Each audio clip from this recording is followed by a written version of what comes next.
in Manipur. The government has reportedly offered a political solution to the ongoing crisis in Manipur that gives autonomy for hill councils but rejects the demand of a separate administration. But the violence that started 4 months ago refuses to ebb down. In fact, seems to be only escalating.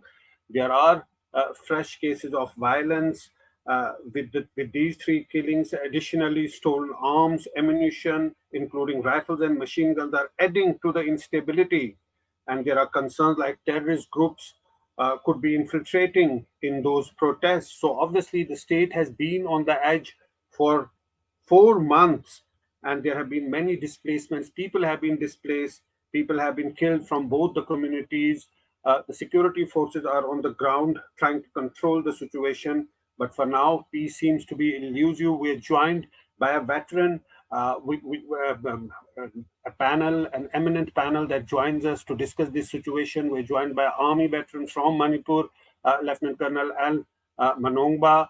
He joins on the Mojo story. Welcome to the show. He's a veteran Gorkha soldier from Manipur and also served in Kargil War. We are also joined by Major Mohommed Ali Shah, ex-ADC to GOC Spare Corps. Welcome to Mojo Story, sir.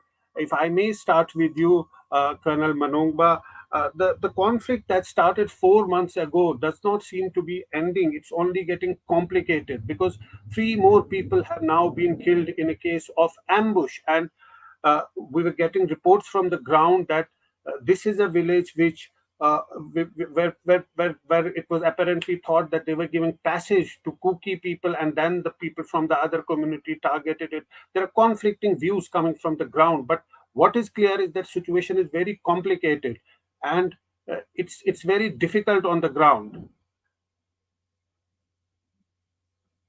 Jeffrey, and thank you for welcoming me to the show, making me part. Now, yes, the unfortunate incident again happened today, I think probably in the morning, and last 2-3 days back, there was another incident in Palel area.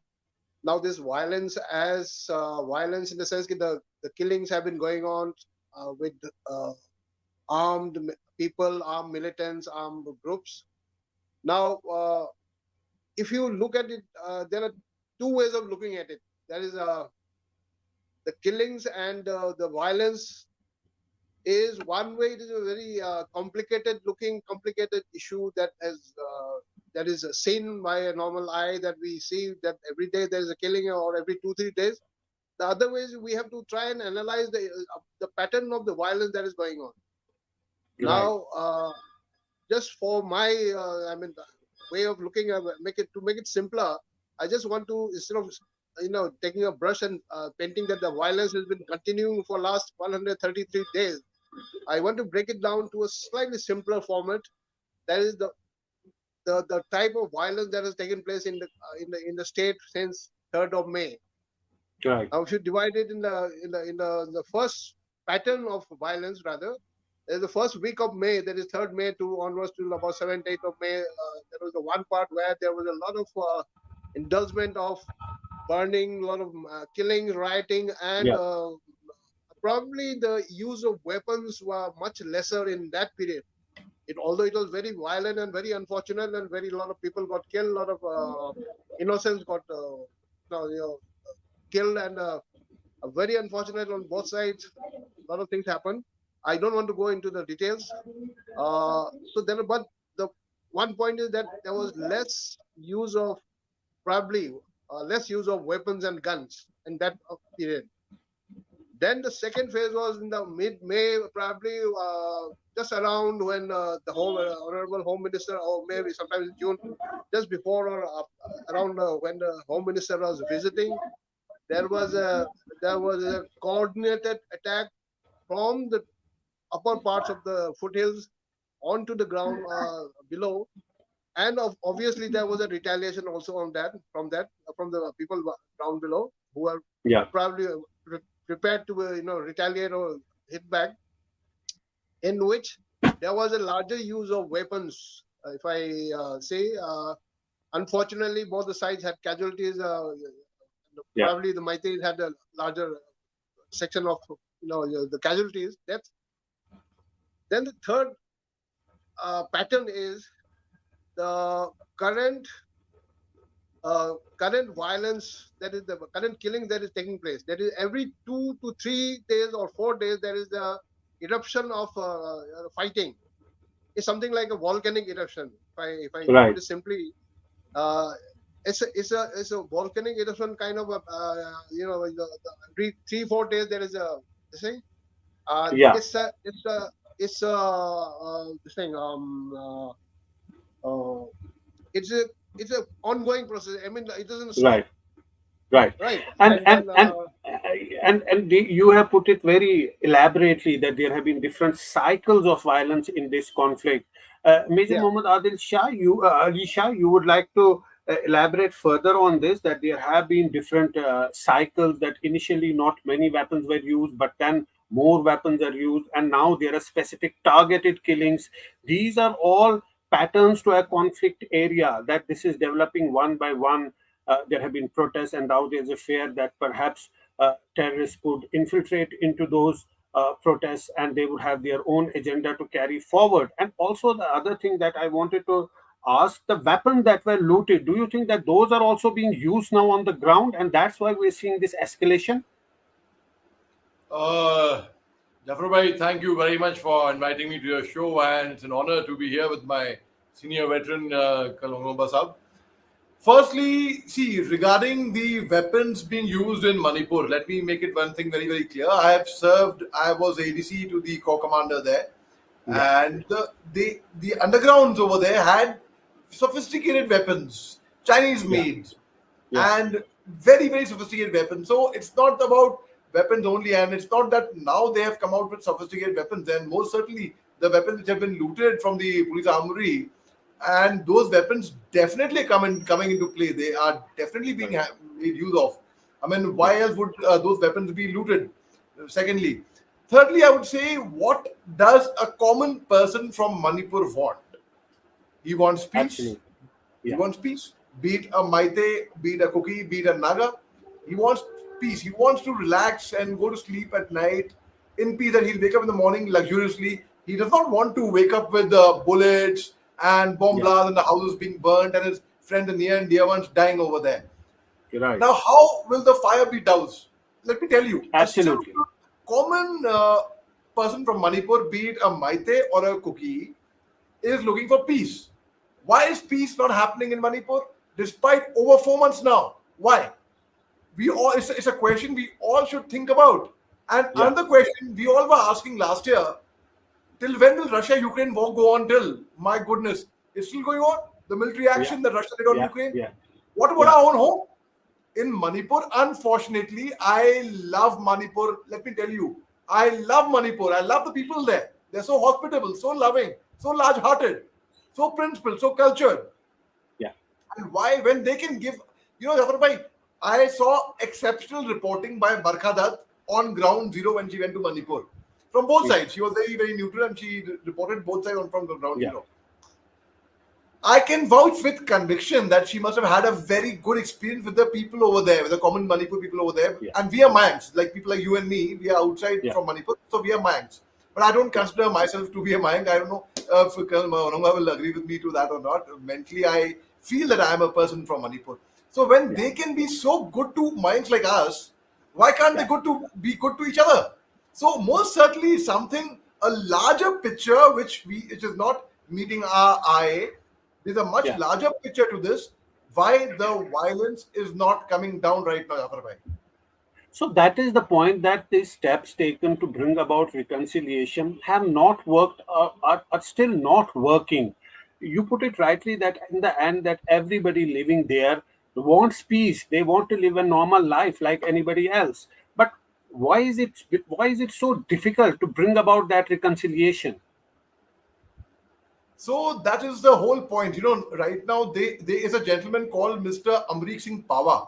He's a Sikh Yeah, gentleman from Manipur. yeah, Why I'm a little surprised why aren't his services been utilized as yet? He's an experienced person from Manipur. He is in very, very good terms with all tribes, all communities, all areas, all regions, all villages. Why hasn't officially, formally his services, like, similarly? He's just one example I'm yeah, giving you. They yeah. they It could are be one of former them. chairman Yeah, Sikh Fire Monitoring Group. who they are former Director General of Assam Rifles, they are former General Officer Commanding Spear Corps, they are former governors, they are former chief secretaries, they are former Director General of Police. How many of them? How many of them have been called for giving ideas? Not a single person. Not a Right. single person till now. And I am really amazed by that. There's no dearth of people like who are not from Manipur, who are totally neutral party, who will And say yes. that is a very important point, perhaps, Colonel Manongba. Why isn't the civil society being involved more prominently in this? You can see from those visuals, these are girls crying when a musician was killed. He belonged to the Kuki community. So it's people like musicians, people like normal people who go about doing their daily work who are being becoming victim of this conflict. So that brings us to the question that why aren't those people who can bring about reconciliation, who are respected by all, why aren't they being brought into the picture to bring about, to build the bridges? No, Jafar is like this. Right now, I mean, one is that Major Mohammed Ali Shah, he has been very familiar with the Northeast and especially Manipur. So, I mean, he has got very wide knowledge about the ongoing situation. Now, whatever is happening in Manipur, that is a problem between the, as far as when we come to the CSO's role. Now, the CSOs are actively involved in doing whatever best manner or whatever best possible that they can do for the both the communities on either side. The Meitei, there are a lot of this led by Kokomi or recently last couple of days, youth of Manipur, or whoever is there on the ground, they are doing as much as possible for the community so that there is a the coordinated effort to try and bring about peace. And then what is missing is similarly on the other side. I'm sure that the cookie side, there are a lot of the CSOs or and the forums where they are trying to bring about the coherence in amongst the tribal groups, cookie groups. Now, what why the peace is initiative is not being possible through these CSOs is, I want to ask one question: that do the cookies trust any of the Meitei CSOs? I think it is a no. Do the Meitei people trust any of the cookie CSOs? No. So if the trust is not there, the first thing is that for any activity to be positive, there has to be a trust between the two sides. Now, till the time the trust is regained, which is very difficult, at least the confidence that yes, they can talk to each other, has to be that environment to environment to talk has to come in.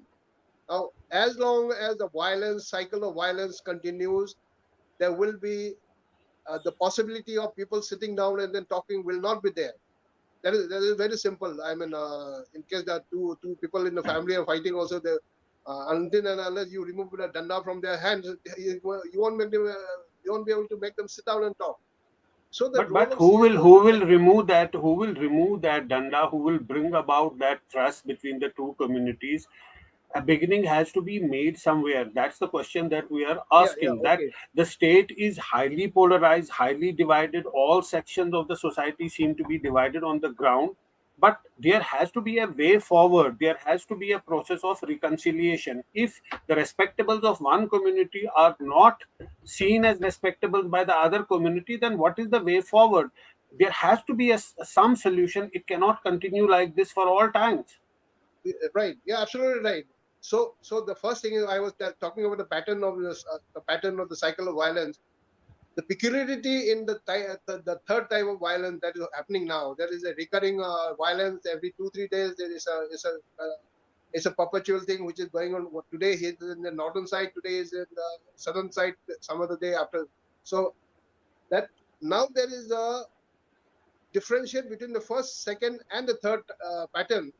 There's a very large use of weapons which are supposedly sophisticated weapons. Now there are two types of groups fighting. One is the primarily the valley people, village defense for people who are controlling, who are defending the villages. They are supposed to be armed with their single barrel, double barrel licensed guns, and helped by the Manipur police commandos or the Manipur police, Manipur armed police, they're supposed to be helping them. Helping them is to quad any kind of attack onto the villages.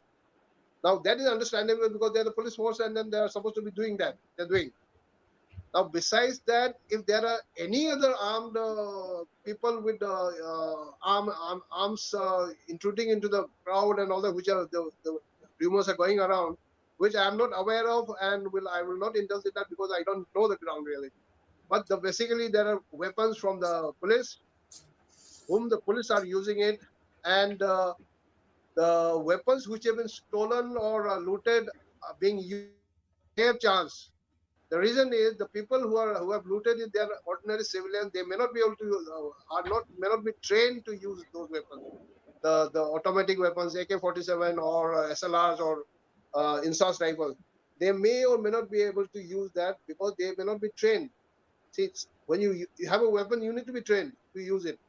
So I presume that I take it that it is only the Manipur police using the minimum required force whenever there's an encounter or whenever there's a You know, problem. that also brings us to another important question. The forces on the ground, be it police or the army.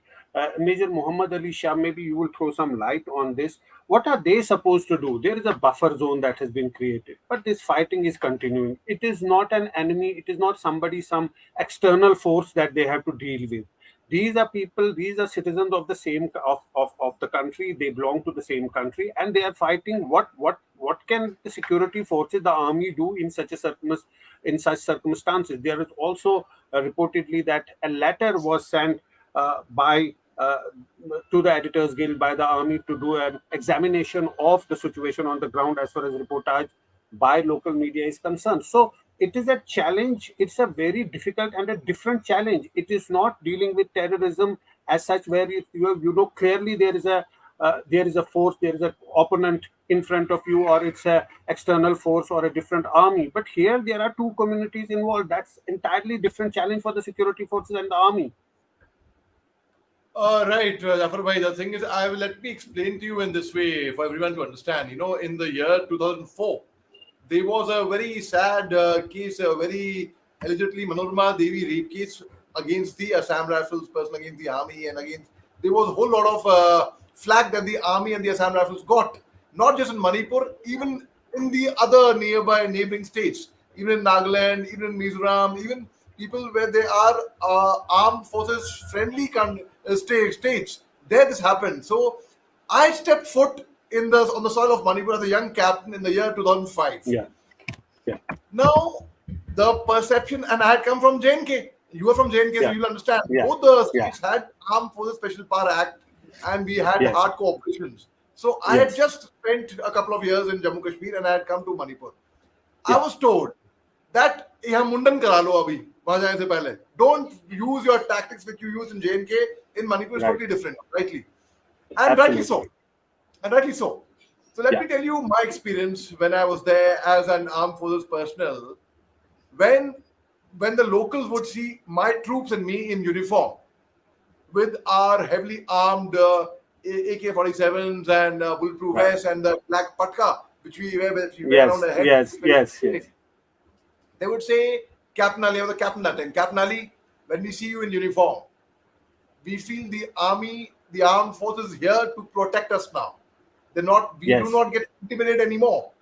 yes, Why? Because I followed one simple philosophy was the way to move forward was to win by winning hearts and minds. Every 3 months, I would donate my blood. Not just me. When I say me, I mean our entire company, entire battalion. We all used to organize blood donation camps, education camps, and people would say, "Yeah, पे social service कर रहे हो or soldiering?" We're like, "See, soldiering. Ultimate. What's the means to an end? What is the end yes, result? End result is to maintain peace." And there are all people absolutely. here. You can't Absolutely. fly over. That reminds me of Operation Sadbhavna in JNK. You know, it was done at such a huge scale and is still going on in different parts of JNK. You know, to earn the goodwill of the people, it's not just only fighting, but there is a different aspect to it altogether. But here, that's what I'm saying. The dynamics on the ground are different because there are two communities fighting it's more challenging. I think it's very challenging. Uh, Absolutely, absolutely. When like our CDS, General Anil Chauhan had said earlier itself in the beginning itself, it's an ethnic problem, not a insurgency problem. When there is an Yes, insurgency problem, you know where to point your weapons at and how. yes, But when it's an ethnic clash, it is there are civilians who are involved. There yes, is, it is very tough. It's very damaging. It's very sad, and it's absolutely. very challenging there. It's extremely challenging. Now there are wars being fought, there are battles being fought, not just gunfight on ground, not just killings, but they are legal battles also which are involved now. There's Absolutely. been raining FIRs. The state has seen so many FIRs, and people are getting intimidated, not just by violence only. Because nobody, at the end of the day, let's accept the fact, nobody wants to get into a legal battle or an FIR or a court case. You get a Yes, legal notice, किसी को भी हो. People are, yes, oh, legal notice आना ही, people, it gives people the jitters. So the very yes, fact is, it is very sad and unfortunate that even outside Manipur, the my Kuki friends and my Meitei friends cannot look up each other eye to eye. And these are the same people who were very good friends earlier. I have personal and friends from the army. I have trained with them. We have fought shoulder to shoulder. Major Rajkumar Jagjit Singh, he's not in the army anymore. And Major Lamthing Thang Khongsai. One is a Meitei, one is a Kuki, and we were best of friends. yes, And I learned so much about their culture, so much about their culture. I learned the language, as I keep saying, Ainanganumchi Manipur. And even among the Kuki tribe, there are so many good people. There among the Meitei, there are good people. The very fact, I'll tell you what, and I will tell in by and large, not all media channels, but many media channels. I have learned one thing: they are out to, I don't know what they are interested in. Many of them, I don't find many people generally coming forward for peace or talking peace. right, They want to provoke the issue. And yeah, okay, I'll give you, and that excludes you, by the way. I'm not meaning towards you. You're doing a great job, and I commend you for that. And yeah, I'll give you an example, and I'll conclude by that. In the initially, when this entire Manipur violence had started, third May, I was very concerned. I was deeply concerned, and I, being a defense analyst, I used to speak very often on the Russia, Ukraine, China, Taiwan, yeah, Sudan. But then I said consciously, I will only cover Manipur, nothing else. And I was told, yes. don't do that. Don't cover Manipur. Don't dwell there because you will not get any views. You will not get any Oh, TRP. In so many well, words, people have told this to we me. we at I'll, Mojo Story tried to cover all the sides of the story. I'll just We conclude went that to way. ground. I'll Yeah, just conclude. I said to hell with the TRP there, to hell with the views. I love Manipur. I love the Nagas. I love the Kukis. I love the Meiteis. I will yeah, speak on Manipur. I will cover it. If right, I will not do it, then what's the point? And then today absolutely. it picked up. It picked up. So the very fact is, I commend you as well. I Yeah, commend everyone who is taking Manipur to heart and who's yes, genuinely concerned about Manipur by. yes. Kanan Manongba, you want to come in before we wrap our show? yeah, I just wanted to come in with there was a I was explaining to you about the weapons part. Okay, this is related to the question of why the violence is not stopping, and that's why I wanted to before I forget. Now the as far as the valley part is concerned, I've just explained to you that the probably the larger picture of the number of weapons are from the police forces in the hill areas where the Kuki people are deployed or Kuki volunteer forces are deployed. Now, if you go to this map, this is a small map from the Google. Yeah, I yeah, put six yellow circles, blobs. yes, Now, these are the places where the recurring clashes are flashpoints of clashes. I would call it. They're coming up. It is two in the north, near Kangkokpi and then Saikul area, and then two in the south, Sekmai south and southwest, Bishnupur, Moirang, Sekmai bordering the Churachandpur area, and towards the west where it is, the today's incident has taken place near Kangchup and all this, and of course one on the northwest side towards the Ukul area, Gwaldawi area.